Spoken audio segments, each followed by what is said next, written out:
She was just looking for a new apartment. But one of the listings had her address, and photos of her bedroom taken last night. I was looking for a new apartment. Nothing special, just a regular move, wanting to find something closer to work. I was scrolling through listings, flipping through one after another, until I stumbled upon something strange. The address seemed familiar. Too familiar. I read it again. It was my address. My heart began to pound harder. Maybe it was a mistake. Or had the building owner rented out the apartment without notifying me? I clicked on the photos, and an icy knot formed in my stomach. The first photo, the living room. My living room. On the table, a cup of unfinished coffee that I'd left in the morning. The second, the kitchen. Everything in its place, even the towel I'd accidentally dropped on the floor. The third, the bedroom. I held my breath. In the photo was my bed, rumpled after sleep. Me. Sleeping. This photo had been taken last night. I jumped up and looked around the room. Everything looked just like in the photo. The door was closed, the windows locked. My fingers trembled as I returned to the listing. The owner wasn't listed, only a contact number. I dialed it, but all I got was a busy signal. Disconnected. I called the police. The duty officer arrived 20 minutes later. Tall, tired, clearly not thrilled about my story. He examined the apartment, checked the locks. Everything was in order. Do you have anyone who might have access? An ex? A neighbor? I shook my head. I live alone. No one but me has keys. The officer took down my information and said he'd pass the case to a detective if anything suspicious turned up. Then he left. I didn't sleep until morning. The next day, the listing disappeared. I tried calling the number again, unavailable. I checked the surveillance cameras at the entrance to the building. The recordings from the night had been erased. Someone had been here. I changed the locks, bought a new surveillance camera. I only fell asleep toward morning. I woke up to a knock on the door. The mailman. A package with no return address. Inside, a Polaroid photo. In it, me. Sleeping. Taken from a different angle. On the back, just one word. Soon. Who was photographing me at night? And more importantly, why? Saturday morning's crisp October air infiltrated my apartment through a cracked window. I couldn't remember leaving it open. Sleep had been elusive since that first discovery 3 days ago, and the edges of reality had started to blur. My name is Claire Bennett, 32, Senior Copy Editor at Meridian Publishing. I've always been methodical, practical, the person friends call when they need level-headed advice. Now I was the one spiraling. I stared at the Polaroid for the 100th time, tracing my finger over the single word on its back. Soon. The handwriting was neat, almost elegant. I'd placed it in a Ziploc bag, a futile attempt at preserving evidence that the police didn't seem particularly interested in. Detective Marcus Reeves had called yesterday after the beat cop finally filed his report. His voice had been professionally detached when I explained the situation. Ms. Bennett, this is concerning, but not necessarily criminal. The photos could have been taken through your window from outside. From the ceiling angle. In my third-floor apartment. I'd replied, frustration evident in my voice. We'll look into it, but without signs of forced entry or direct threats. He trailed off. Now, standing in my kitchen with cold coffee in hand, I realized I was on my own. I opened my laptop again and navigated to the real estate website where I'd found the listing. The page was gone, as expected, but there had to be records. I called the website's customer service. Hello, I'm trying to track down information about a listing that was posted on your site recently, I explained to the customer service representative, a woman named Darlene with a soft southern accent. I'd be happy to help with that. Do you have the listing ID number? I didn't, but I gave her my address. The typing sounds on the other end of the line filled the silence. That's strange, Darlene finally said. There's no record of a listing at that address in our system for the past 6 months. That's impossible. I saw it myself 3 days ago. I'm sorry, ma'am, but there's nothing here. Maybe you saw it on another site. I thanked her and hung up, a new chill running down my spine. I hadn't imagined it. I still had the screenshots, grainy but unmistakable proof that someone had posted my apartment. My phone buzzed with a text from my friend Mia, still on for lunch? You seemed pretty freaked yesterday. I'd almost forgotten our plans. Maybe getting out would help clear my head. As I grabbed my jacket, I noticed a business card that had been slipped under my door. Lincoln Security Systems, with a handwritten note on the back, you might need this. Call me. Nathan Weber. I flipped the card over several times. How would this security company know I needed help? Another invasion of privacy, or a bizarre coincidence? I slipped the card into my pocket and left, double-checking every lock. Mia was already at our usual cafe when I arrived, her red curls bouncing as she waved me over. Her face fell when she saw me. Claire, you look terrible. Are you sleeping at all? I slumped into the chair across from her. Not really. Tell me everything, she said, pushing a mug of steaming tea toward me. I did, from the listing to the package, including the security company card I'd just found. Mia's expression grew increasingly concerned. This is beyond creepy. You should stay with me for a few days. I can't just abandon my apartment. That's exactly what they want, to frighten me away. They? You think there's more than one person involved? The question caught me off guard. I hadn't considered that angle. I don't know, I admitted. But someone took the photos, someone posted the listing, someone erased the security footage, and someone delivered that package. Maybe it's one very busy stalker, or maybe. You need professional help with this, Mia insisted, tapping the business card I'd placed on the table. Call this security guy. What's there to lose? Back at my apartment, I hesitated before making the call. What if this Nathan Weber was part of the scheme? But Mia was right, I needed help, and the police weren't taking me seriously. The phone rang 3 times before a deep voice answered. Lincoln Security, this is Nathan.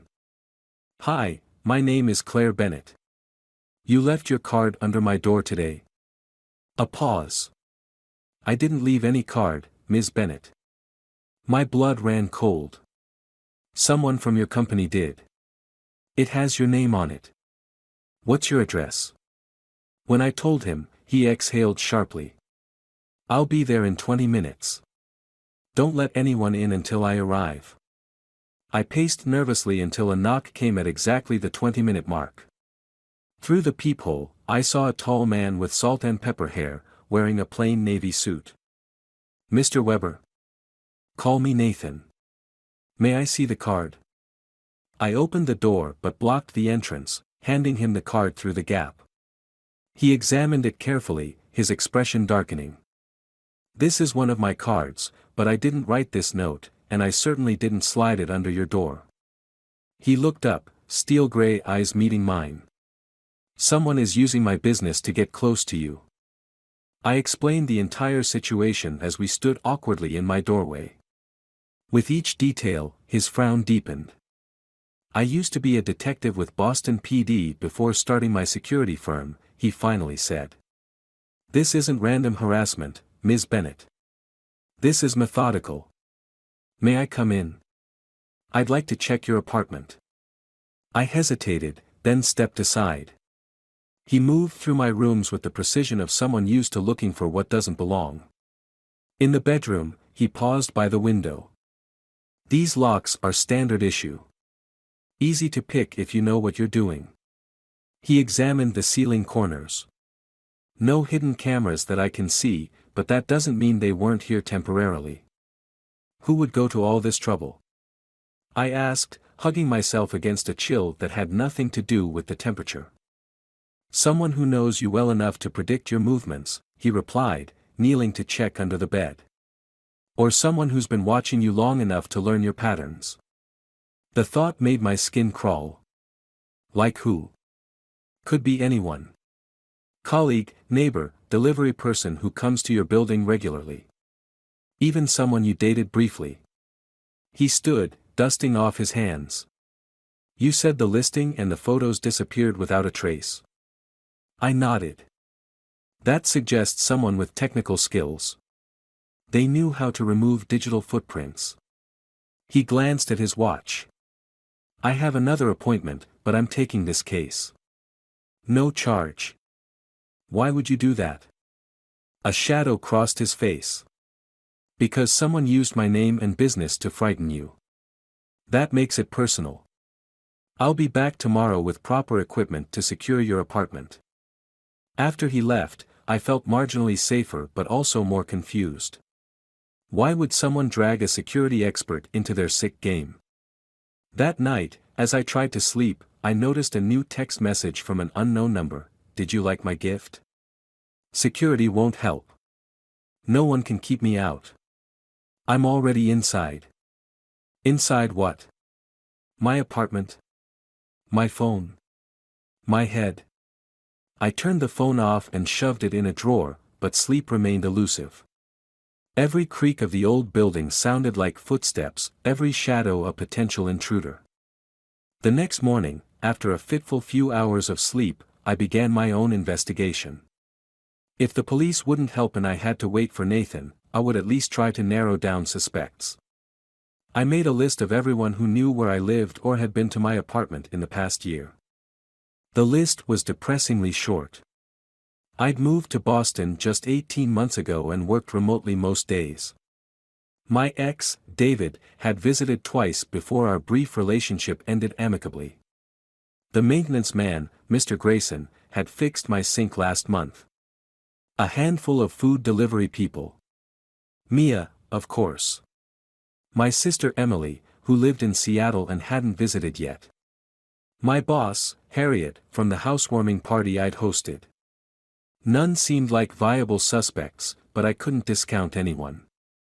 I decided to start with my building. If someone had accessed my apartment, they likely had to come through the main entrance. The building manager, Mrs. Patterson, was watering plants in the lobby when I approached.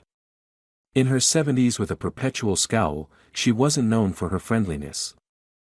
Mrs. Patterson, I need to ask about the security cameras. The footage from 3 nights ago is missing. She looked up, annoyed at the interruption. Those cameras haven't worked in months. Budget cuts. She returned to her plans. If you're worried about security, take it up with the property management company. But I checked the cameras myself, and the footage was there until. Young lady, I'm telling you those cameras are for show.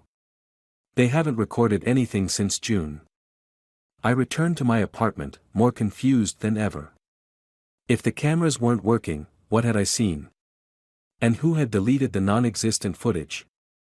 Nathan arrived promptly at noon with a large duffel bag of equipment. I've been thinking about your case all night, he said as he installed a new deadbolt. Whoever is doing this wants you to feel violated and helpless. They're playing psychological games. But why me? I asked, watching him work. I'm nobody special. He paused, looking at me thoughtfully. Everyone's special to someone. The question is, who finds you special in the wrong way? He returned to the lock. Have you noticed anyone paying particular attention to you recently? Someone showing up repeatedly in places you frequent? I shook my head, then stopped. Actually, there's a man I've seen several times at my coffee shop. Dark hair, glasses. I assumed he worked nearby, but he's always there when I am, and I go at different times. Nathan nodded. Good observation. Anyone else? The delivery guy from that Thai place I order from. He always seems to linger after dropping off the food. Makes comments about my apartment. Nathan finished with the lock and moved to install a small camera above my door. These are the kinds of details the police should be asking about. Have you changed any routines recently? Applied for a new job, started dating someone new? Just the apartment hunting, I said, then froze. Wait. How would anyone know I was looking for a new place? I only started searching online last week, and I hadn't told anyone except Mia. Nathan's hands stilled on the camera. That's the key question, isn't it? Unless someone has access to your computer or online accounts. The thought sent a fresh wave of panic through me. Could someone hack my accounts that easily? Depends on your passwords and security settings. He connected the camera to a small monitor. But they could also have installed spyware if they had physical access to your devices. When was the last time you left your laptop unattended in public? I tried to remember. Last Thursday at the cafe. I went to the bathroom and left it at my table. Mia was supposed to watch it, but she took a call and stepped outside. That's all it would take. 2 minutes to install basic keystroke logging software. He handed me a small remote. This connects to the new security system. Press this button if you feel threatened. It will alert me immediately. After Nathan left, I called the real estate website again, this time asking to speak with a manager. After being transferred twice, I reached someone named Michael in their security department. I need to know who posted a listing for my address last week, I explained. It's been removed, but it was definitely there. If it's been removed, we won't have records in our regular system, he explained. But I can check the archive logs. It might take a day or two. This is urgent. Someone used your platform as part of a harassment campaign. There was a pause. I'll expedite it. Can you send me the screenshots you mentioned? I emailed them immediately, hope flickering for the first time in days. While waiting for a response, I decided to visit the coffee shop where I'd spotted the man with glasses. I wouldn't confront him, just observe. The cafe was busy with the afternoon crowd when I arrived. I ordered a tea and took a seat with a clear view of the entrance. After 40 minutes, just as I was about to leave, he walked in. Dark hair, wire-rimmed glasses, maybe early 40s. Nothing particularly memorable about him except for the way he scanned the room before ordering. His eyes passed over me without recognition, but a moment later, he did a double take. A slight smile crossed his face before he looked away, casually ordering his coffee. My heart raced. He'd definitely noticed me. I waited until he received his order and sat down before casually walking past him toward the restroom. As I passed, I heard a soft click. He was taking a photo of me with his phone held low against the table. Trying to remain calm, I locked myself in the bathroom and texted Nathan, "Man from coffee shop is here. Just took my picture. What do I do?" The response came quickly, "Don't confront. Leave normally. Note what he's wearing, where he goes. I'm 10 minutes away." I splashed water on my face, willing my hands to stop shaking. When I emerged, the man was still at his table, typing on his phone. I walked past without looking at him, paid for a muffin I didn't want to avoid seeming rushed, and left. Outside, I crossed the street and waited behind a newspaper stand. 5 minutes later, the man exited and turned left, walking briskly. I followed at a distance, trying to remember everything I'd seen in detective shows about surveillance. He led me 3 blocks to an upscale apartment building, where he nodded to the doorman and disappeared inside. I noted the address just as Nathan's car pulled up beside me. "That's where he went," I said, climbing in. "The Markham Building on Commonwealth Avenue." Nathan jotted down the address. "Good work. I'll look into the residence." "Did he see you following him?" "I don't think so." "Nathan, he took my picture in the cafe. Just like the sleeping photos." But not exactly the same, Nathan pointed out. Those were invasive, private moments. This was in public. Still disturbing, but different. So you think it's not him? I think we need more information before jumping to conclusions. Let's head back to your place and see if Michael from the real estate site has responded. He had. The email was waiting when we returned. Ms. Bennett, I've located the archived listing. It was posted through a VPN, making the exact location difficult to trace. However, the account was created using a temporary email address and a prepaid credit card purchased in Cambridge 3 weeks ago. The listing was deliberately removed using an administrative backdoor, someone with technical knowledge of our system. We've patched this vulnerability and are reviewing our security protocols. I've forwarded all information to the Boston PD detective you mentioned. Sincerely, Michael Donovan, Head of Security. Nathan read over my shoulder. Cambridge. That narrows it down to a few 100,000 people. At least it's something, I said, forwarding the email to Detective Reeves with a pointed note about taking my case seriously now. The prepaid card is interesting, Nathan mused. Purchased 3 weeks ago suggests premeditation. This wasn't a spontaneous act. My phone rang, Detective Reeves. Ms. Bennett, I've received the information from the website security team. This changes things. I'd like to meet with you tomorrow to take a formal statement.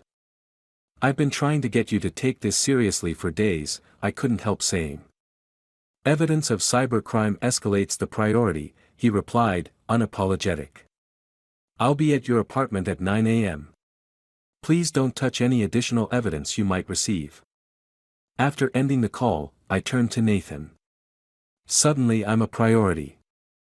Cybercrime crosses jurisdictional boundaries, he explained. Plus, they don't want negative publicity if this escalates, and they did nothing. That night, despite the new security measures, I barely slept. Around 3 a.m., my phone chimed with a notification. Against better judgment, I checked it. A new email, no subject, from an address that was just a string of numbers, enjoying the attention, Claire. Police can't help. Your new friend can't help. Only I decide when this ends. Attached was a photo of me standing outside the cafe earlier that day, looking over my shoulder. I hadn't noticed anyone following me while I was following the man with glasses. I called Nathan despite the hour. Forward me the email, he said, his voice alert despite being woken up. Don't reply. I'm coming over. He arrived in 20 minutes, still in the clothes he'd worn earlier, suggesting he hadn't gone to bed. He examined the email on his laptop rather than my phone. The metadata's been stripped, he muttered. But the photo tells us something important. What?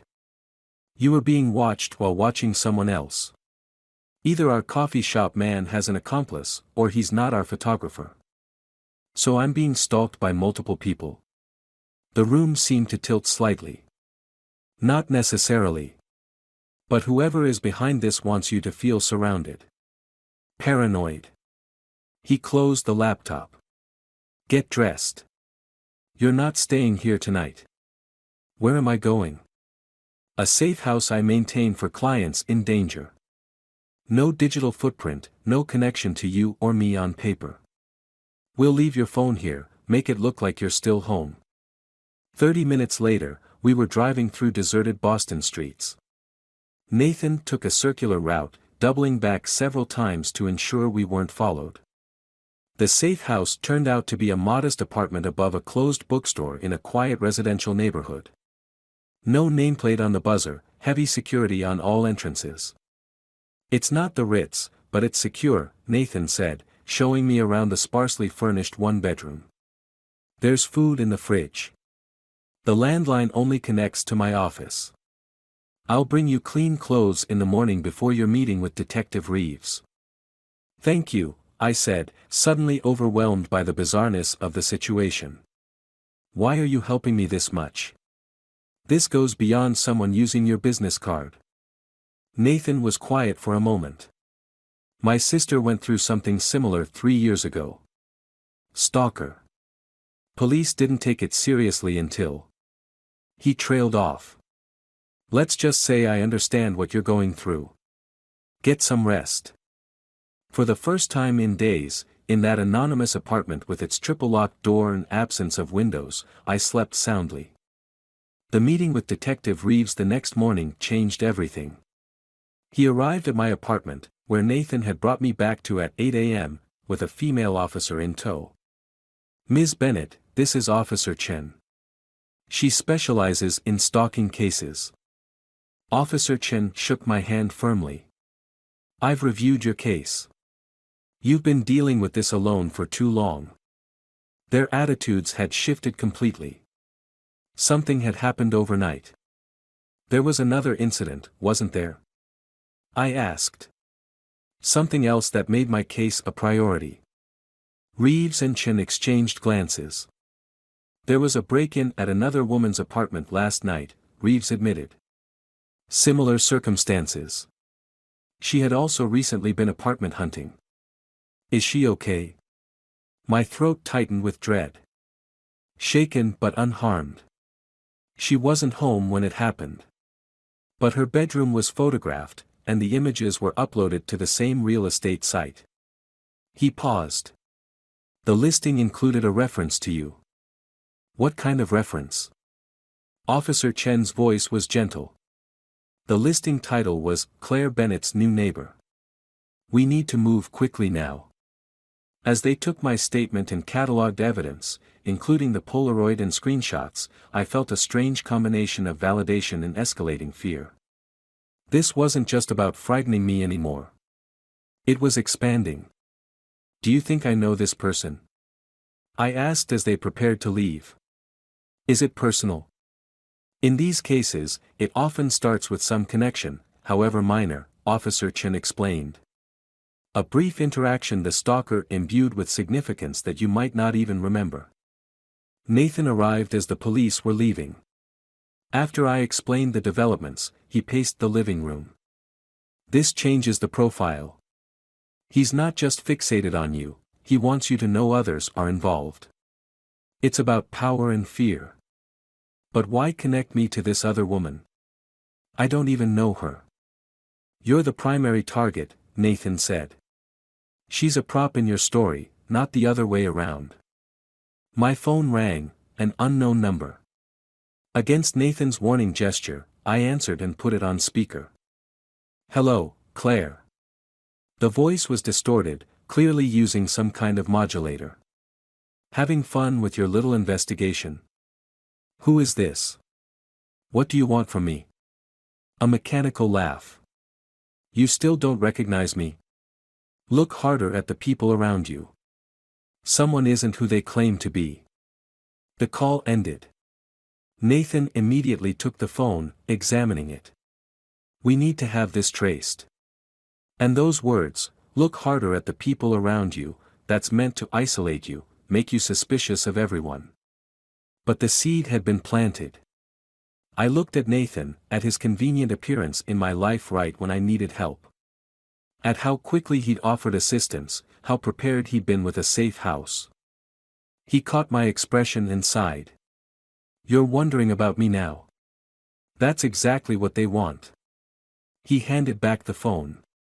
Call Detective Reeves. Report the call. I'll step back if that makes you feel safer. No, I said after a moment. Pushing away help is exactly what they want. I need to think clearly.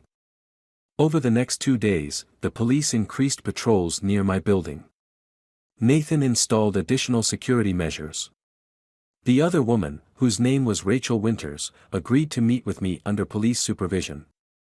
She was around my age, with shoulder-length brown hair and the same haunted look I'd seen in my own mirror. I don't understand why I'm part of this, she said. I've never even heard your name before all this happened. Neither of us is the reason, I suggested. We're both being used in someone else's game. Detective Reeves showed us the listing that had featured her apartment.